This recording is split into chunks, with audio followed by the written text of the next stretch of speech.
आर्यन का सर अनिका के कंधों पर झुका होने के कारण रोहित को आर्यन का चेहरा नहीं दिखा। अनिका आर्यन को थपकियां देते हुए लिफ्ट से बाहर की ओर निकल गई। टॉप फ्लोर आने पर लिफ्ट का दरवाजा खुला तो रोहित ने सामने देखा कि black jeans black T shirt पहन रिया लिफ्ट का इंतजार करते हुए खड़ी थी। रोहित, जो पहले से थोड़ा डिस्टर्ब था, उसने रिया को आर्यन समझकर कड़क आवाज में डांट दिया, तुम फिर यहाँ खड़े हो? रूम से अकेले बाहर नहीं निकलने को कितनी बार बोला है मैंने? Why don't you listen to your dad? ये डैड! बेटा तुम ठीक तो हो ना? क्या हुआ है तुम्हें? आज तो मैं कुछ ज्यादा ही ठीक हूँ। रोहित आर्यन को लेकर एक्स्ट्रा पॉसेसिव था, मगर आज उसका डरना सही भी था। उसे लगा कहीं आर्यन किसी मानसिक बीमारी का शिकार तो नहीं हुआ। वो फिलहाल ऐसा कुछ नहीं करना चाहता था जिससे आर्यन पर कोई स्ट्रेस हो। चलो बेटा अंदर चलें, तुम्हारे खाने का वक्त हो गया है, भूख लगी होगी। मुझे तो पिज्जा खाना है। होटल के टेबल पर बैठकर आर्यन ने नैपकिन उठाकर गोद में सजाया। एक नैपकिन अपनी टी शर्ट की कॉलर से लगा ली। अनिका रिया की टेबल मैनर्स देखकर खुश हो गई। I love you mom. Hotel paradise में रिया रोहित का हाथ पकड़े हवा में पांव उछालती हुई होटल के कॉफी शॉप में दाखिल हुई। आर्यन का ऐसा बर्ताव रोहित ने पहले कभी नहीं देखा था। रुको डैड, टेबल सिलेक्शन मेरा होगा। रिया ने ऐसा टेबल चुना जहां से लिफ्ट का दरवाजा ठीक से दिखे। उसे अपने दोस्त को पहचानना था जो ब्लैक जीन्स और ब्लैक टी शर्ट पहने लिफ्ट से निकलेगा। रोहित रिया की हर एक हरकत बड़े ध्यान से देख रहा था। मम्मा ने आपको कैसे ढूंढा? चलिए ये बताइए, कहाँ थे आप अब तक? ये सुनकर रोहित स्तब्ध था और सोचे जा रहा था कि उसके बेटे को आखिर हो क्या गया है। कहीं उस अनिका ने आर्यन पर जादू तो नहीं किया? आर्यन की कमजोर मनोस्थिति समझते हुए रोहित के पास उसकी बातें मानने के अलावा और कोई चारा नहीं था। वो आर्यन को समझाते हुए कहने लगा, देखो बेटा, मैं तुम्हारी सारी बातें मानूंगा, तुम्हारे जी में आए वो करो, बस मेरी एक बात मान लो। 2402 रूम में रहती है, उसकी बात मत सुनो। आप ऐसे वर्ड्स कैसे यूज कर सकते हो? Don't forget, she is my mamma. इतना सुनते ही रोहित ने मन बना लिया था कि सबसे बड़े साइकोलॉजिस्ट से वो आर्यन का इलाज करवाएगा और अनिका पर केस करेगा। मुझे लगता है हमें अब जाना चाहिए। लगता नहीं मेरा दोस्त अब आएगा। और हाँ, मैं आपसे बात नहीं करूंगी जब तक आप मम्मा को सॉरी नहीं कहते। ये कहकर रिया लिफ्ट की ओर चलने लगी। लिफ्ट के पास जाकर रिया अटक गई। मुझे वॉशरूम जाना है। रोहित रिया का हाथ पकड़कर उसे लॉबी के अंत में ले जाता है।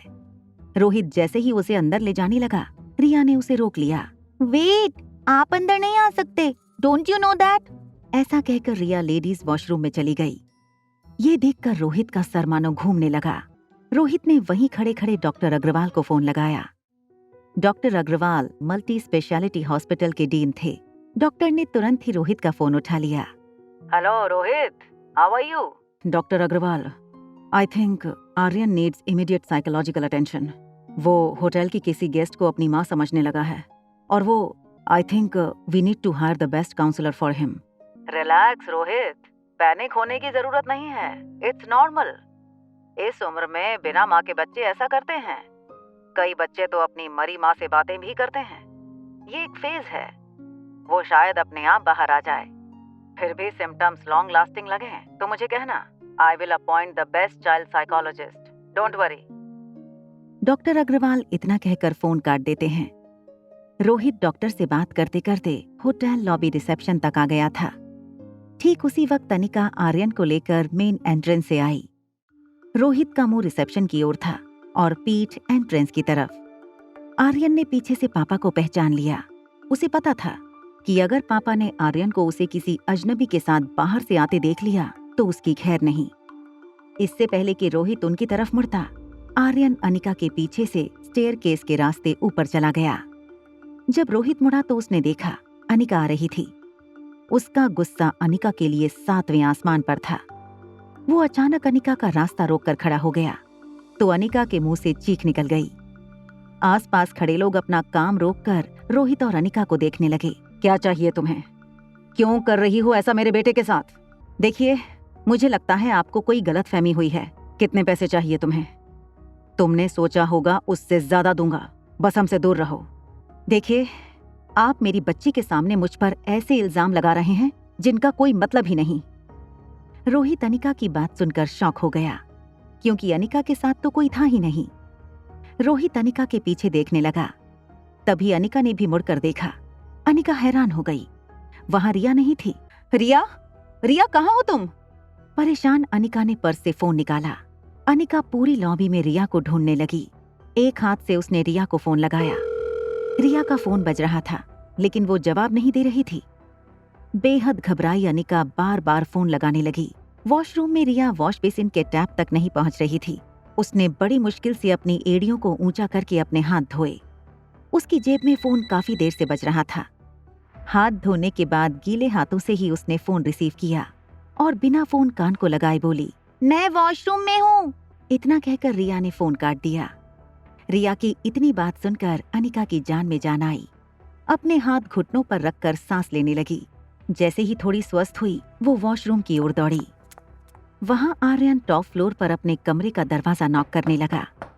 कुछ देर बाद जब सनी ने दरवाजा खोला तो आर्यन को बाहर देखकर वो यकीन नहीं कर पाया। उसने तेजी से आर्यन को उठा लिया और तुरंत दरवाजा बंद कर दिया। तुम बाहर कब गए? भैया ने तुम्हें देखा होगा तो तुम्हारा जो होगा सो होगा।